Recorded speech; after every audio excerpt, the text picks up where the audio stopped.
ವೀಕ್ಷಕರೆಲ್ಲರಿಗೂ ಶುಕ್ರನ ರಾಶಿ ಪರಿವರ್ತನೆ ವಿಶೇಷ ಕಾರ್ಯಕ್ರಮಕ್ಕೆ ಸ್ವಾಗತ. ಸ್ನೇಹಿತರೆ, ಜ್ಯೋತಿಷ್ಯ ಶಾಸ್ತ್ರದ ಪ್ರಕಾರ ಸಂಪತ್ತು ಮತ್ತು ಸಂತೋಷವನ್ನು ನೀಡುವ ಶುಕ್ರನು ವರ್ಷ 2024 ಫೆಬ್ರವರಿ ತಿಂಗಳಿನ 12ನೇ ತಾರೀಕಿನ ದಿನ ಬೆಳಿಗ್ಗೆ 4:41 ಧನು ರಾಶಿಯಿಂದ ಮಕರ ರಾಶಿಗೆ ಸಂಚರಿಸುತ್ತಾನೆ.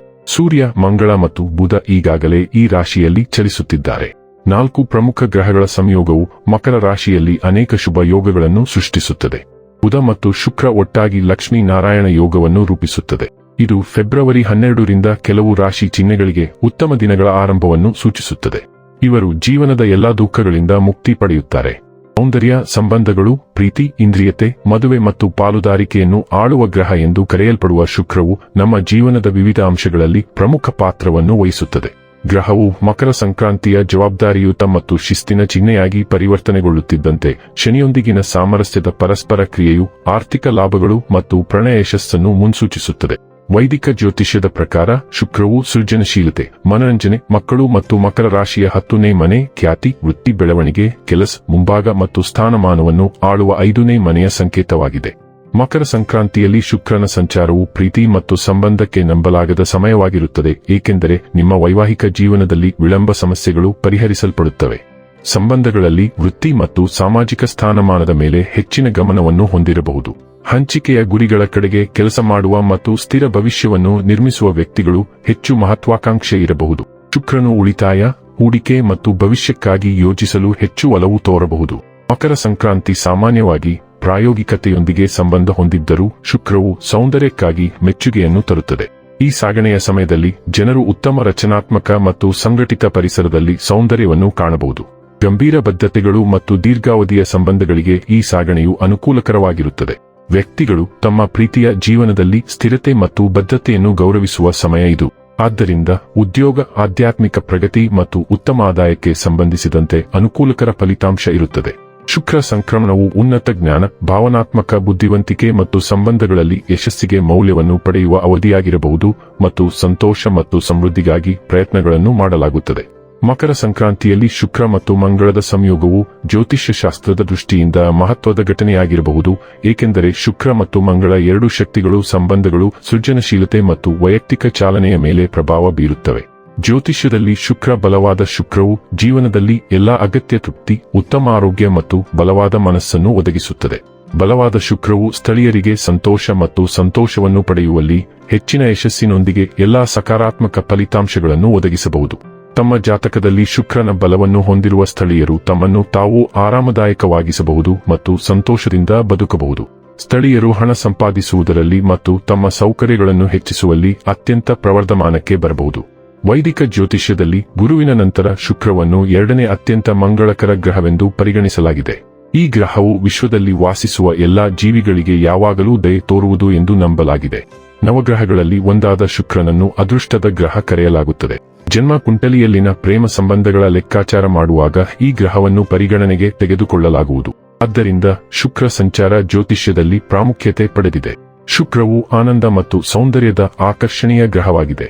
ಶುಕ್ರ ಗ್ರಹವು ವೃಷಭ ಮತ್ತು ತುಲಾ ರಾಶಿಗಳ ಅಧಿಪತಿಯಾಗಿದೆ. ಕಾಲಪುರುಷ ಕುಂಡಲಿಯ ಪ್ರಕಾರ ಈ ಮನೆಯು ನಮ್ಮ ಜೀವನದಲ್ಲಿ ಮದುವೆ, ಜೀವನ ಸಂಗಾತಿ ಇತ್ಯಾದಿಗಳನ್ನು ಪ್ರತಿನಿಧಿಸುತ್ತದೆ. ಆದ್ದರಿಂದ ಈ ಭಾಗಗಳಿಗೆ ಹೆಚ್ಚಿನ ಪ್ರಾಮುಖ್ಯತೆಯನ್ನು ನೀಡಲಾಗುತ್ತದೆ, ವಿಶೇಷವಾಗಿ ಜೀವನದ ಇತರ ಸಂಗತಿಗಳಿಗಿಂತ ಹೆಚ್ಚಾಗಿ ಅವುಗಳನ್ನು ವ್ಯಕ್ತಿಯ ಭೌತಿಕ ಸಂತೋಷಗಳಿಗೆ ಸಂಬಂಧಿಸಿದೆ ಎಂದು ಪರಿಗಣಿಸಬಹುದು. ಹಾಗಾದರೆ ಬನ್ನಿ, ಇಲ್ಲಿ ಶುಕ್ರನ ಮಕರ ರಾಶಿಯಲ್ಲಿ ಈ ಗೋಚಾರ ಇಲ್ಲಿ ಪ್ರತ್ಯೇಕವಾಗಿ ಮಕರ ರಾಶಿಯ ಜಾತಕದ ಪಾಲಿಗೆ ಹೇಗೆ ಸಾಬೀತಾಗಲಿದೆ, ಯಾವೆಲ್ಲ ಫಲಗಳು ಇಲ್ಲಿ ನಿಮಗೆ ಲಭಿಸಲಿವೆ ಮತ್ತು ಯಾವ ವಿಷಯವಾಗಿ ಇಲ್ಲಿ ನೀವು ವಿಶೇಷ ಎಚ್ಚರಿಕೆ ಹೊಂದಿರಬೇಕು ಅನ್ನೋದನ್ನ ನೋಡೋಣ. ವಿಡಿಯೋ ಪ್ರಾರಂಭಿಸುವುದಕ್ಕೂ ಮುನ್ನ ಎಂದಿನಂತೆ ನಮ್ಮ ವಿನಂತಿ ಎಂದರೆ, ನೀವಿನ್ನೂ ನಮ್ಮ ಚಾನೆಲ್ ಅನ್ನ ಸಬ್ಸ್ಕ್ರೈಬ್ ಮಾಡಿಲ್ಲವೆಂದರೆ ದಯವಿಟ್ಟು ಈಗಲೇ ನಮ್ಮ ಚಾನೆಲ್ ಅನ್ನ ಸಬ್ಸ್ಕ್ರೈಬ್ ಮಾಡಿ. ಹಾಗೆ ನಿರಂತರ ವಿಡಿಯೋ ಅಪ್ಡೇಟ್ಸ್ಗಳಿಗಾಗಿ ತಪ್ಪದೇ ಪಕ್ಕದ ಬೆಲ್ ಐಕಾನ್ ಬಟನ್ ಕೂಡ ಕ್ಲಿಕ್ ಮಾಡಿ. ಸ್ನೇಹಿತರೆ, ಮಕರ ರಾಶಿಯವರಿಗೆ ಶುಕ್ರನು ಪ್ರೀತಿ, ಮಕ್ಕಳಲ್ಲಿ ಪ್ರಣಯ ಮತ್ತು ಹೆಸರು, ಖ್ಯಾತಿ ಮತ್ತು ಮನ್ನಣೆಯ 5ನೇ ಮತ್ತು 10ನೇ ಮನೆಯಲ್ಲಿ ಸಾಗುತ್ತಾನೆ. ಮಕರ ಸಂಕ್ರಾಂತಿ ಚಂದ್ರನಿಗೆ ಮೊದಲ ಮನೆಯಲ್ಲಿ ಶುಕ್ರ ಸಂಚಾರ ಆರೋಗ್ಯ, ಸ್ವಯಂ ಮತ್ತು ವ್ಯಕ್ತಿತ್ವದ ಚಿಹ್ನೆ. ಈ ಸಾಗಣೆಯು ಮಕರ ಸಂಕ್ರಾಂತಿಯ ಸ್ಥಳೀಯರಿಗೆ ಭಾವನಾತ್ಮಕ ಸ್ಥಿರತೆ ಮತ್ತು ಆಂತರಿಕ ಸಾಮರಸ್ಯವನ್ನು ತರಬಹುದು. ಭಾವನಾತ್ಮಕ ಯೋಗಕ್ಷೇಮವು ಆಧಾರವಾಗಿರುವ ಮತ್ತು ಪ್ರಾಯೋಗಿಕವಾಗಿರಬಹುದು. ವೃತ್ತಿಜೀವನದ ಮುಂಭಾಗದಲ್ಲಿ ಮಕರ ರಾಶಿಯ ಸ್ಥಳೀಯರು ಮಕರ ರಾಶಿಯಲ್ಲಿ ಶುಕ್ರ ಸಂಕ್ರಮಣದ ಸಮಯದಲ್ಲಿ ತಮ್ಮ ವೃತ್ತಿಜೀವನದ ಮೇಲೆ ಧನಾತ್ಮಕ ಪ್ರಭಾವವನ್ನು ನಿರೀಕ್ಷಿಸಬಹುದು, ಏಕೆಂದರೆ ವೃತ್ತಿ ಬೆಳವಣಿಗೆ, ಪ್ರಗತಿ ಮತ್ತು ವೃತ್ತಿಪರ ಪ್ರಯತ್ನಗಳಲ್ಲಿನ ಯಶಸ್ವಿ ಫಲಿತಾಂಶಗಳು ಸಾಧನೆಯ ಪ್ರಜ್ಞೆಗೆ ಕೊಡುಗೆ ನೀಡುತ್ತವೆ. ಕೆಲಸಕ್ಕೆ ಸಂಬಂಧಿಸಿದ ಪ್ರಯಾಣಗಳನ್ನು ಕೈಗೊಳ್ಳಬಹುದು. ಈ ಸಮಯದಲ್ಲಿ ನಿಮ್ಮ ವೃತ್ತಿಜೀವನದ ಒಟ್ಟಾರೆ ಪ್ರಗತಿಗೆ ಕೊಡುಗೆ ನೀಡುವ ಪ್ರಯೋಜನಕಾರಿ ಫಲಿತಾಂಶಗಳನ್ನು ಸ್ವೀಕರಿಸಲು ನಿರೀಕ್ಷಿಸಲಾಗಿದೆ. ಆಯಾ ಉದ್ಯಮಗಳಲ್ಲಿ ವ್ಯಾಪಾರ ಪ್ರಗತಿ ಮತ್ತು ಬೆಳವಣಿಗೆಯಲ್ಲಿರುವ ಸ್ಥಳೀಯರು ಭವಿಷ್ಯ ನುಡಿಯುತ್ತಾರೆ. ಹಣಕಾಸಿನ ಮುಂಭಾಗದಲ್ಲಿ ಮಕರ ಸಂಕ್ರಾಂತಿಯಲ್ಲಿ ಶುಕ್ರನು ಮಕರ ಸಂಕ್ರಾಂತಿಯ ಚಂದ್ರನ ಚಿಹ್ನೆಗಳನ್ನು ಹೊಂದಿರುವವರಿಗೆ ಆರ್ಥಿಕ ಸಮೃದ್ಧಿಯನ್ನು ತರುತ್ತಾನೆ ಮತ್ತು ಈ ಸಾಗಣೆಯ ಸಮಯದಲ್ಲಿ ವ್ಯವಹಾರಗಳು ಉತ್ತಮ ಪ್ರಗತಿ ಮತ್ತು ಲಾಭವನ್ನು ಕಾಣುವ ಸಾಧ್ಯತೆಯಿದೆ. ವೈಯಕ್ತಿಕ ಸಂಬಂಧದಲ್ಲಿ ಕುಟುಂಬ ಮತ್ತು ಜೀವನ ಪಾಲುದಾರರೊಂದಿಗೆ ಸಾಮರಸ್ಯದ ಸಂಪರ್ಕವನ್ನು ಕಾಪಾಡಿಕೊಳ್ಳುವುದು ಈ ಅವಧಿಯು ಉತ್ತಮ ಸಂಬಂಧಗಳನ್ನು ಬೆಳೆಸಲು ಸಕಾರಾತ್ಮಕ ವಾತಾವರಣವನ್ನು ನೀಡುತ್ತದೆ ಎಂದು ಸೂಚಿಸುತ್ತದೆ. ಅಲ್ಲದೆ ಈ ಅವಧಿಯಲ್ಲಿ ಮಕರ ಸಂಕ್ರಾಂತಿ ಸ್ಥಳೀಯರು ಆಧ್ಯಾತ್ಮಿಕತೆಯ ಮೇಲೆ ಹೆಚ್ಚಿನ ಗಮನವನ್ನು ಹೊಂದಿರುವ ಮುಖವನ್ನು ನಿರೀಕ್ಷಿಸಬಹುದು. ಸಕಾರಾತ್ಮಕ ವಾತಾವರಣಕ್ಕೆ ಕೊಡುಗೆ ನೀಡುವ ಕುಟುಂಬದ ಸ್ನೇಹಿತರು ಮತ್ತು ಜೀವನ ಪಾಲುದಾರರೊಂದಿಗೆ ಪ್ರಾಯೋಗಿಕ ಮತ್ತು ಬದ್ಧವಾದ ವಿಧಾನವನ್ನು ನಿರ್ವಹಿಸಲು ಸಲಹೆ ನೀಡಲಾಗುತ್ತದೆ. ಆರೋಗ್ಯದ ಮುಂಭಾಗದಲ್ಲಿ ಸ್ಥಳೀಯರು ದೈಹಿಕ ಚೈತನ್ಯ ಮತ್ತು ದೃಢವಾದ ಆರೋಗ್ಯದ ಅವಧಿಯನ್ನು ಅನುಭವಿಸುವ ಸಾಧ್ಯತೆಯಿದೆ. ಶುಕ್ರನು ಮಕರ ಸಂಕ್ರಾಂತಿಯ ಮೊದಲ ಮನೆಯನ್ನು ಆಕ್ರಮಿಸಿಕೊಂಡಿದ್ದಾನೆ. ಮೊದಲ ಮನೆ ಆರೋಗ್ಯ, ಭಾವನೆಗಳು, ದೇಹ ಮತ್ತು ಮನಸ್ಸನ್ನು ಪ್ರತಿನಿಧಿಸುತ್ತದೆ. ಈ ಸಂಚಾರವು ಮಕರ ಸಂಕ್ರಾಂತಿಯ ಜೀವನದಲ್ಲಿ ಸಕಾರಾತ್ಮಕ ಫಲಿತಾಂಶಗಳನ್ನು ತರುತ್ತದೆ. ಪ್ರೀತಿಯಲ್ಲಿರುವ ಜನರು ಪರಸ್ಪರ ಒಳ್ಳೆಯ ಕೇಳುಗರಾಗಿರಬೇಕು. ಇದು ಜಗಳ ಮತ್ತು ವಿವಾದಗಳಿಂದ ಅವರನ್ನು ತಡೆಯುತ್ತದೆ.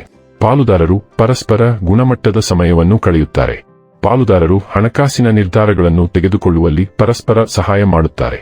ಮಕರ ಸಂಕ್ರಾಂತಿಗಳು ಉತ್ತಮ ಸೌಂದರ್ಯದ ಸಂವೇದನೆಗಳನ್ನು ಹೊಂದಿವೆ ಮತ್ತು ಉತ್ತಮ ಫಲಿತಾಂಶಗಳನ್ನು ಕೊಯ್ಯುತ್ತವೆ. ಕೌಟುಂಬಿಕ ಜೀವನವು ಏಳಿಗೆ ಹೊಂದುತ್ತದೆ ಮತ್ತು ವಾಡ್ಗಳ ಪ್ರಯತ್ನದಿಂದ ಪೋಷಕರು ತೃಪ್ತಿಯಿಂದ ತುಂಬಿರುತ್ತಾರೆ. ಆದಾಗ್ಯೂ ಒಡಹುಟ್ಟಿದವರೊಂದಿಗಿನ ಸಂಬಂಧಗಳು ಒರಟಾದ ಸಮಯಗಳ ಮೂಲಕ ಹೋಗಬಹುದು, ಅದು ಸರಿಯಾದ ಸಮಯದಲ್ಲಿ ಹಾದುಹೋಗುತ್ತದೆ. ಒಟ್ಟಾರೆಯಾಗಿ ಮಕರ ಸಂಕ್ರಾಂತಿಯವರಿಗೆ ಸಂಚಾರವು ಲಾಭದಾಯಕವೆಂದು ಸಾಬೀತುಪಡಿಸುತ್ತದೆ.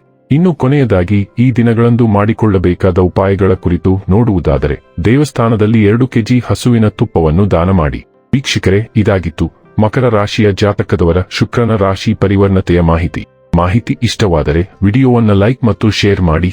ಹಾಗೆ ಚಾನೆಲ್ ಸಬ್ಸ್ಕ್ರೈಬ್ ಮಾಡುವುದರ ಜೊತೆಗೆ ನಿರಂತರ ವಿಡಿಯೋ ಅಪ್ಡೇಟ್ಸ್ಗಳಿಗಾಗಿ ಪಕ್ಕದ ಬೆಲ್ ಐಕಾನ್ ಕ್ಲಿಕ್ ಮಾಡಿ.